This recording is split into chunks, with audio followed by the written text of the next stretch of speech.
Ah oui, pour un top de fin d'année, on s'habille différemment. Salut à tous, ici Reg et bienvenue dans la vidéo des meilleures séries de 2018. C'est la fin de l'année, c'est le début des tops et j'en prévois quand même quelques-uns, 7 au moins. Et j'ai envie de commencer avec les séries parce que j'aurai pas le temps de voir d'autres séries avant la fin de l'année. Par exemple, si Black Mirror saison 5 sort en fin décembre, bah je le mettrai dans le top de l'année prochaine. J'en ferai probablement une critique ou sur YouTube ou sur Instagram. Et vu que c'est des séries, j'ai pas eu le temps de voir toutes les séries du monde parce qu'une série ça prend du temps. Comparé à un classement de films, il y aura évidemment beaucoup moins de séries, mais ça sera quand même des bonnes séries qui méritent d'être vues. Pour beaucoup de séries, j'en ai fait une critique, donc si vous voulez mon avis détaillé sur la série, je vous laisse aller sur YouTube, tapez le nom de la chaîne plus le nom de la série dans la barre de recherche et vous allez probablement trouver. Et si c'est pas sur YouTube, c'est sur Insta, donc suivez-moi sur Insta. Le but de la vidéo d'aujourd'hui, c'est pas de faire une critique à chaque fois, c'est juste parler de la série et pourquoi c'est dans les meilleures séries de l'année à mes yeux. Et comme chaque année, ce n'est pas un top, c'est pas un classement de 10 à 0, c'est les meilleures séries de l'année avec ma série préférée. Et comme chaque année, je parlerai aussi des séries qui sont vraiment bien, mais pas assez bien pour être dans mon top série. Et pour les séries les plus attendues de 2019, ça sera une vidéo à part parce qu'il y en a vraiment beaucoup. Du coup, il faut une vidéo à part, sinon cette vidéo allait durer 45 minutes. Ce classement inclut les séries qui viennent de sortir cette année et aussi les nouvelles saisons de séries, évidemment. Et je vais commencer mon classement avec les séries qui sont vraiment bien, mais à mes yeux pas assez bonnes pour être dans le top de fin d'année. On va partir sur Atypical saison 2. Atypical saison 2, c'est l'histoire de cet enfant qui est atteint d'autisme. C'est un peu sa vie au lycée, la vie de sa sœur, la vie de ses parents. Ils ont tous des problèmes qui sont un peu liés au fait que cet enfant est autiste. Et c'est une série qui est vraiment sympa, qui a du cœur, qui est émouvante et qui va vraiment parler d'autisme de manière intelligente. C'est une série que je conseille, c'est sur Netflix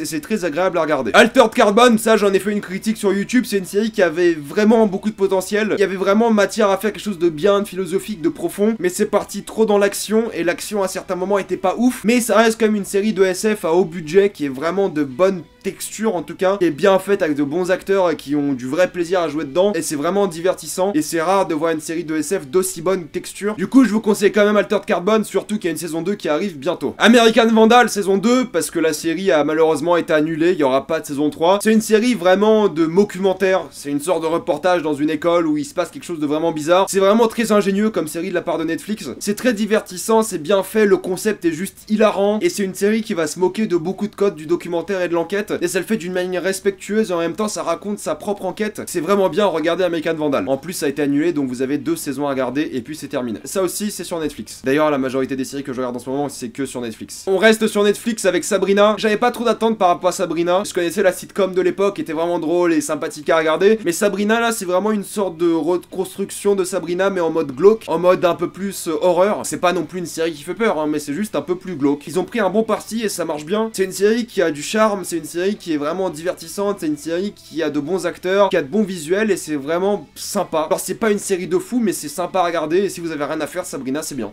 Voilà. C'est là j'ai failli la mettre dans mon top parce qu'au final je l'ai vraiment beaucoup aimé pour ce que ça a essayé de raconter. Encore une fois il y avait beaucoup de potentiel mais il y a encore quelques défauts par-ci par-là et je pense que la saison 2 va être meilleure mais c'est Elite. Elite c'est vraiment pour moi le renouveau de la série pour ados. C'est un peu le Skins moderne en version espagnole et c'est vraiment cool de ce point de vue là. Ils ont plein de points à améliorer surtout sur le développement de personnages, sur les facilités scénaristiques mais c'est vraiment quand même divertissant. T'as envie de voir la saison 2 parce que ça finit sur un gros cliffhanger et j'ai hâte de voir la saison 2. D'ailleurs ça sera peut-être dans ma liste des attentes, qui sait. Elite je conseille parce que c'est quand même le bon renouveau de la série pour ados. Il y a d'ailleurs une critique de Elite sur la chaîne. Maniac, ça aussi j'en ai fait une critique. Maniac ça a failli entrer dans mon top parce que quand j'ai fait ma critique j'avais beaucoup aimé mais plus j'y pense moins ça m'a intéressé. Genre j'ai adoré voir les 8 épisodes je crois de cette mini-série mais c'est une bonne mini-série qui se finit à la fin de ces 8 épisodes. Il y aura pas de saison 2, c'est genre mini-série, c'est terminé et c'est divertissant. Il y a quelques thématiques assez intéressantes qui sont évoquées dans la série, les acteurs sont très bons, Emma Stone et Jonah Hill ils sont vraiment très bons, il y a un style visuel assez appréciable, c'est vraiment le casting pour moi la force de la série, il y a quelques idées sympas mais bon malheureusement il n'y a pas eu ce truc vraiment émouvant qui a permis de mettre cette série dans mon top de fin d'année, mais ça reste quand même bien. En plus c'est Cary Fukunaga et le mec fait les choses bien. Si vous avez pas vu le film Beast of the Nation, je vous le conseille fortement, c'est l'un des meilleurs films Netflix qui existent. Moi j'avais bien aimé Innocence, j'en ai fait une critique, bon c'est pas une série de ouf, c'est une série pour ados un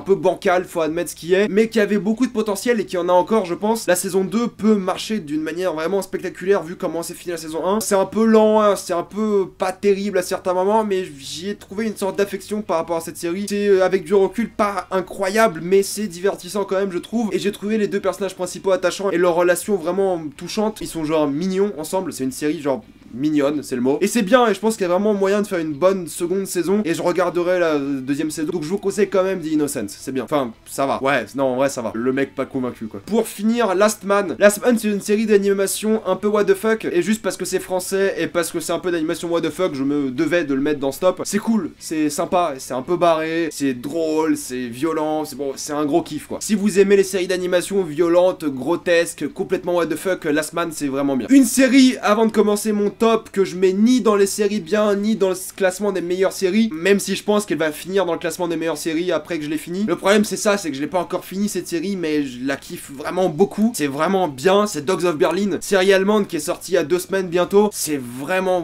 bien, c'est une sorte d'enquête policière au sein de Berlin. C'est le meilleur footballeur de la Mannschaft qui s'est fait assassiner, et c'est vraiment l'enquête par rapport à ça. Il y a 2 détectives qui sont sur le coup, enfin bah, c'est un gros bordel. Il y a des personnages vraiment attachants, le scénario te surprend, ça parle de plein de trucs vraiment intéressants, de racisme, de richesse, enfin il y a plein de thématiques vraiment bien foutues, et ça mérite d'être vu. Donc je sais pas encore si c'est vraiment très bien parce que je l'ai pas encore fini. Je pense qu'il y a moyen qu'elle se glisse dans le top de fin d'année après que je l'ai fini. Dogs of Berlin, c'est vraiment bien. On va commencer le top des meilleures séries de l'année 2018. La liste est assez courte, mais j'ai commencé avec une série que j'ai critiquée il y a plusieurs semaines, c'est 1983, et putain que cette série est bien. J'en ai fait une critique, c'est une série polonaise de science-fiction, dystopie, anticipation. C'est une véritable tuerie. Je sais pas pourquoi cette série ne cartonne pas. Peut-être parce que c'est une série un peu trop philosophique, politique, mais c'est super intelligent comme série. Il y a de vrais bons personnages, il y a une vraie critique sociale, il y a... Enfin, c'est dingue. Il y a un vrai scénario, il y a une vraie enquête qui tient en haleine tout le long. Le délire polonais, l'esthétique, la mise en scène, c'est vraiment bien. C'est une série qui sort vraiment du tas, et je sais pas pourquoi ça cartonne pas. Je sais pas pourquoi Netflix n'ont pas fait du marketing. Peut-être parce que c'est polonais et ça attire pas les audiences les plus mainstream, surtout les américains. On s'en fout que ce soit polonais, ça donne du charme à la série, et en plus que ça parle de la Pologne. C'est la Pologne au centre de l'Europe, et ça parle de ça de manière vraiment très intelligente. J'ai fini la série en 3 jours. Je l'aurais fini en 1 jour, mais j'avais genre des vrais trucs à faire dans la vraie vie et c'est chiant. Mais ouais, 1983, c'est excellent. Vraiment, c'est l'un de mes coups de cœur série de cette année. Je vous conseille fortement 1983. Surtout si vous aimez la dystopie, l'anticipation. Enfin, putain, c'est tellement bon, quoi. Et non, c'est pas un préquel à 1984, mais ça y ressemble beaucoup. Je le répète, c'est vraiment bien. Regardez 1983, c'est la série à voir de ce classement. Parce que c'est la série la moins connue, donc allez la voir. Bodyguard, j'ai beaucoup aimé, pareil, j'en ai fait une critique. C'est une série british qui parle de la relation entre ce garde du corps et cette ministre. Et c'est une série qui, encore une fois, va parler de politique intérieure, qui aura cette thématique britannique en même temps, qui va être une série d'action à suspense, un thriller politique, enfin c'est aussi très bien. C'est 6 épisodes, ça se finit très vite. Il y aura possiblement une 2e saison. Je sais pas pourquoi il fera une 2e saison, mais c'est une série très surprenante. Ça parle beaucoup de politique d'une manière intelligente, et en plus ça se binge de manière très facile. Il suffit de lancer le premier épisode,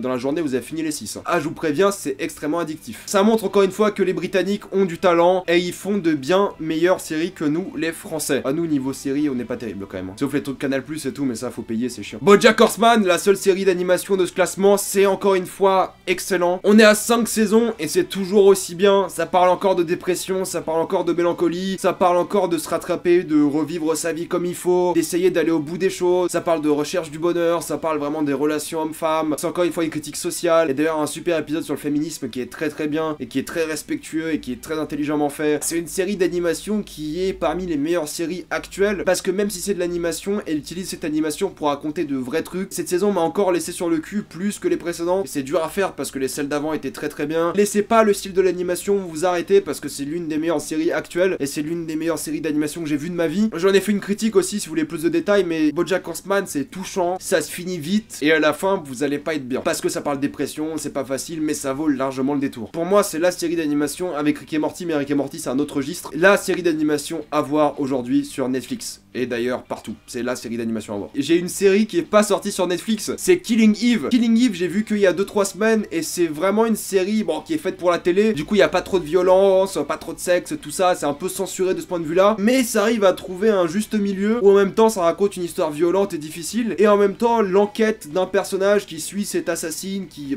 fait son taf, quoi, qui tue des gens. Et la manière dont l'histoire va évoluer entre ces deux personnages est tellement inattendue, tellement bizarre, que c'est juste l'une des séries les plus intéressantes de cette année. C'est pas une série bien mise en scène, c'est pas une série spécialement avec une bonne musique, c'est pas une série avec de bons décors, même si on voyage beaucoup dans la série, et ça nous donne l'impression de voyager, pour le coup ça c'est bien, au Royaume-Uni, à Paris, en Russie, à Berlin, enfin on voit plein de villes différentes, et ils le font d'une bonne manière. Ce qui va vraiment bien marcher, c'est la relation entre la personne qui enquête et l'assassine. C'est surtout les relations entre les personnages qui vont être touchantes. Les personnages principaux, je les adore, les personnages secondaires secondaires, je les adore, il y a un vrai cœur à cette série, et j'ai super hâte de voir la seconde saison. Killing Eve, c'est vraiment bien. Je sais pas où vous pouvez la regarder cette série, mais il y a toujours un moyen, vous savez. Même si j'aimerais bien qu'elle sorte sur Netflix, parce que ça vaut le coup aussi. Et ce genre de série, si ça sort sur Netflix, ça va faire un carton. Je suis sûr à 100%. Narcos est de retour, et c'est Narcos Mexico. Pareil, j'en ai fait une critique, c'est incroyable, Narcos Mexico. On oublie la Colombie, mais en même temps, c'est un nouveau registre avec les mêmes idées. Ça reste du trafic de drogue, ça reste du trafic de cocaïne, de marijuana, et c'est fait encore une fois d'une manière super engageante. Pour moi, ce qui élève Narcos au-dessus des autres séries actuelles, c'est la mise en scène et le scénario. Le scénario, vu que c'est adapté de la vraie vie, en gros, tout simplement, le scénario arrive à te surprendre non-stop. Dès le premier épisode, t'as des trucs, des choix de scénario qui sont incroyables, qui te laissent sur le cul et qui t'obligent à mater la série d'une traite. Narcos Mexico, c'est super addictif. Et les acteurs sont géniaux, le scénario est génial, la mise en scène, il y a de vraies bonnes idées, même si elle est pas parfaite, il y a de bonnes idées en tout cas. La bande son est incroyable. Enfin, Narcos Mexico, c'est le genre de série à voir sur le trafic de drogue, même si ça parle pas spécialement de ça, c'est vraiment le Breaking Bad de sa génération. D'un certain point de vue, pas spécialement en qualité, mais d'un point de vue de personnage, et ça c'est intéressant. Donc Narcos Mexico, c'est extrêmement prometteur, et j'ai incroyablement hâte de voir la seconde saison de Narcos Mexico. Si vous avez pas vu Narcos 1, 2, 3, vous pouvez quand même regarder Narcos Mexico, et si vous avez pas vu Narcos 1, 2, 3, bah allez voir Narcos 1, 2, 3, parce que ça aussi c'est incroyable, mais allez aussi voir Narcos Mexico. Une série de documentaires pour changer, c'est Wild Wild Country. L'histoire est complètement barrée. C'est pas une série, c'est un documentaire. Enfin, c'est une série de documentaires.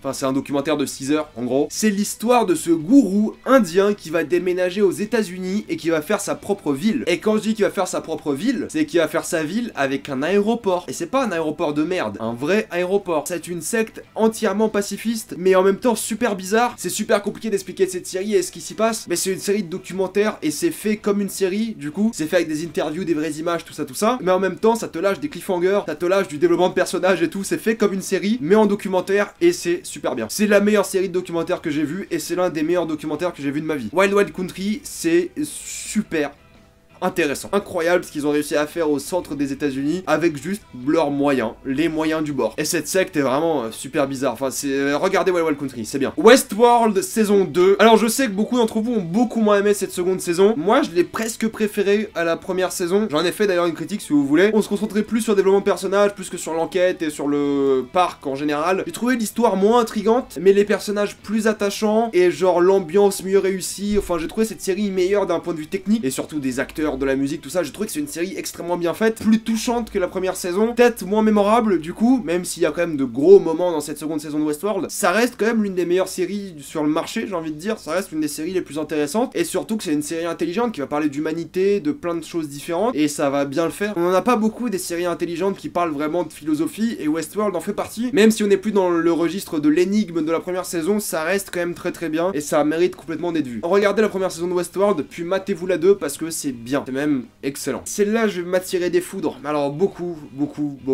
La Casa de Papel, vous savez que j'ai adoré cette série. J'étais d'ailleurs le premier en France à en faire la critique. Je me la pète pas non plus, hein. La Casa de Papel, c'est pour moi le Lost de sa génération. C'est la série la plus addictive que j'ai vue de ma vie. Avant, c'était Lost, maintenant, c'est la Casa de Papel. Les personnages sont incroyablement humains. Certes, il y a des facilités scénaristiques. Certes, la mise en scène n'est pas ouf. Certes, la musique est pas ouf. Et certes, on s'est tapé Bella Ciao pendant des mois après. Mais il y a une raison que c'est devenu un phénomène culturel. C'est parce que c'est bien. Je dirais même plus que ça. Je dirais que c'est excellent. Parce qu'on a des personnages attachants. Parce que l'intrigue est bien ficelée. T'y crois à fond. Tu kiffes les personnages. Tu t'y attaches beaucoup. Tu les aimes. Leurs relations. Tout ça, c'est génial. Le concept est brillant. Le concept de donner à chaque personnage un nom de ville pour s'en rappeler plus facilement pour le spectateur et de faire un braquage, c'est génial. C'est entre Guy Ritchie et Lost niveau addiction. C'est génial. Franchement, La Casa de Papel, c'est l'une des séries les plus surprenantes de cette année et ça mérite clairement sa place ici. Je sais que beaucoup vont dire non, c'est surcoté, tout ça. Soit, c'est surcoté, ce que vous voulez. Moi, j'ai adoré La Casa de Papel. C'est l'une de mes séries favorites de l'année. Et si vous avez pas vu La Casa de Papel, regardez La Casa de Papel. N'écoutez pas les médisants qui disent que c'est surcoté, tout ça. Peut-être c'est surcoté, mais on s'en fout. C'est quand même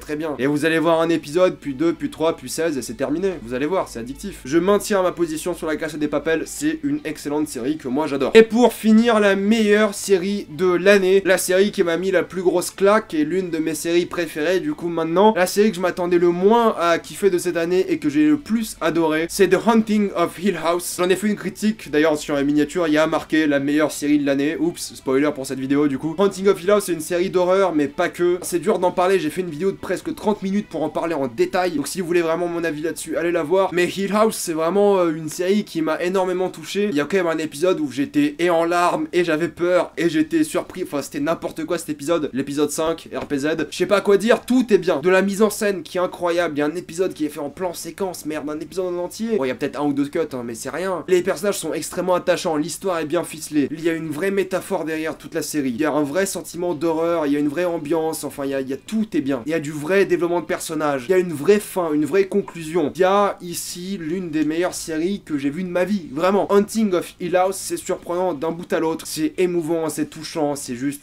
incroyable. S'il y a une série à voir de cette liste, c'est Haunting of Hill House. Ensuite, 1983, parce que c'est la série qui mérite le plus d'être vue, je pense, parce que c'est la moins connue. Mais sinon, Haunting of Hill House, c'est ouais, meilleure série quoi. C'est le Rage Award 2018, c'est la plus grosse claque série de l'année. Et je ne peux que vous conseiller The Haunting of Hill House. Si vous voulez vraiment mon avis en détail, j'en ai fait une critique, allez la voir. J'ai vu plein d'autres séries cette année évidemment, mais j'en ai vu qui étaient pas terribles. J'ai vu Baby récemment par exemple. Gros bof quand même, hein. Franchement, je sais pas toute la hype d'où elle vient, mais gros bof. Il y a plein de séries que j'ai pas vues évidemment. J'ai pas vu la série récente Planqueur sur Netflix, même si ça m'attire pas trop. Le monde des séries est énorme. Il y a plein de séries à voir, mais le temps est limité. Si on avait des journées de 36 heures, je materais beaucoup plus de séries, vous inquiétez pas. Mais je suis limité à 24 heures et ça me fait chier. Je vous ferai une vidéo des séries que j'attends le plus dans l'année 2019. Elle sortira début janvier. Il y a plein d'autres vidéos qui arrivent sur la chaîne très prochainement. Il y a tous les top films. Ah, vous êtes pas prêts pour la fin d'année sur la chaîne, hein, vraiment. Hein. Oula, ça me fait beaucoup de taf tout ça. Ceci étant dit, mettez-moi dans les commentaires vos séries préférées de l'année. Gardez vos attentes séries pour la vidéo qui parlera des attentes 2019 des séries, évidemment. Conseillez-moi des séries aussi, c'est l'idée, c'est l'interaction, le partage, tout ça, tout ça. Si vous avez aimé la vidéo, pensez à vous abonner pour plus de vidéos. Si vous aimez la chaîne, pensez à la soutenir gratuitement grâce au lien dans la description et dans le commentaire épinglé. Suivez-moi sur Instagram pour des critiques exclusives. Oui, vraiment, des critiques films et séries sur Instagram. Suivez-moi sur Twitter pour toutes les news et moi je vous dis à la prochaine fois. Salut à tous.